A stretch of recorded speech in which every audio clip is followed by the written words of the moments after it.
Hello and welcome to a review of the Standard League. I hope you all just watched. So the deck went 2 and 3, which isn't outstanding, though I will admit I was surprised by the types of decks we were facing. In round 1, Ban is just a bad matchup for us, though potentially we could have done better. Black White Control in round 2 is also a pretty bad matchup for us. Round 3 and 4, I was quite happy with the way we played there, and I think in round 5 we'd have won if it wasn't for Nissa's renewals.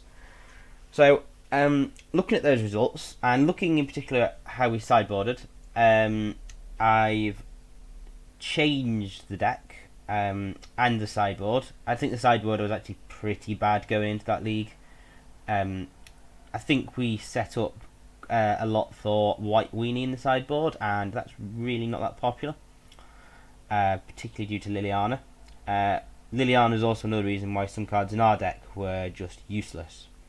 So the changes I've made, I've taken out the 4 Kessig Prowlers. As I mentioned, they are horrendous against Liliana, and black decks running Liliana are quite a big part of the field right now. In their place, I brought in the 3 Spirit of the Hunt that we were just regularly sideboarding in anyway. I think you have to be prepared to play against Languish and Kozilek's Return. I've also brought in the 4th Pack Guardian. Pack Guardian's the best card in the deck. Pack Guardian on turn 3 from a Dustwatch Recruiter flip is usually the way you're going to win games, or at least the way you're going to win games quickly. So we should maximise the possibility of going Recruiter, Guardian, Howlpack Resurgence by playing playsets of all of them. Otherwise, the only other change is contemplating playing a Westvale Abbey. In a 2-colour deck, you should be able to get away with some colour sources, and it wasn't something I'd previously thought about in this deck. But Westvale Abbey obviously is a great late game. We have ways to produce tokens in Nissa and Pack Guardian, and even post-board Arlene Cord. So there should be creatures to sacrifice to Westvale Abbey, and Ormondal should be a good way to finish the game. Onto the sideboard, there's been quite a few changes here.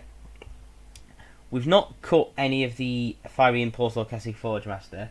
The reason being, Fiery Impulse can be good against Bant. It can be good against decks running cards like Grim Flayer and Sylvan Advocate, the Delirium decks. So we've kept 3 Fiery Impulse. We've gone for 1 Rending Volley to bring in against Bant. In particular, it will deal with Spell Queller. You can also bring it in against the Black White Angels deck. You should be able to play this in response to Avacyn's Indestructible trigger when she enters the battlefield and kill her. We've kept 2 Kessig Forge Master just in case we want more 2-drops. It's very possible this slot you could do something else with it. Kept the Chandra Flamecaller. I just like her in mid-range games. Clipwings again against Black White Angels. It destroys Avacyn. It destroys Dragonlord Ojutai if you happen to have one of those show up. And it destroys opposing Ormondal, so it's probably a card you should have at least one of in your sideboard. Display of Dominance is one of the new cards. So, destroy target blue or black non-creature permanent. This is great against Planeswalkers, so you can destroy Liliana, any Sorens that might show up, any flipped Jaces. It's also good against the Harmless Pact decks that have been showing up from, I think it's GP Portland, as you can destroy Demonic Pact, so that's going to be good for you. Permanents you control can't be the target of blue or black spells. It's also good against black-white control. You can make sure that you basically have hexproof against their black removal spells, which is going to be useful. Tireless Tracker is an addition, and this is the one I'm sort of on the fence about. It's not a wolf, it really doesn't fit in with the synergy of the deck, but it's just a great mid-range card. You don't have any other ways to draw cards unless you sideboard in Chandra, so Tireless Tracker I think is going to be good. Probably going to be useful for against Bant. Decimator for the Provinces. This was a card I thought about before the league, and I think it's going to be good to bring it from the sideboard. So this is one way to go sort of over the top, and I think there's a play that means you can have a turn 4 Decimator of the Provinces.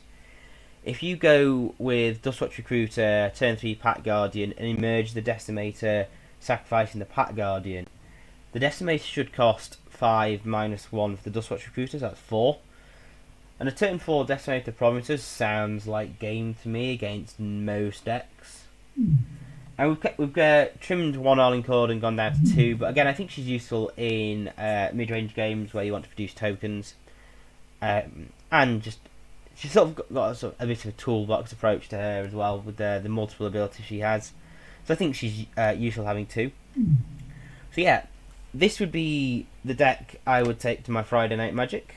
So if you do play with this deck or you have any ideas, please let us know. Let us know how you get on. You can send us a message on here. You can leave comments. Talk to us on Twitter. We love to see people using our decks, and hopefully we wish you success with them.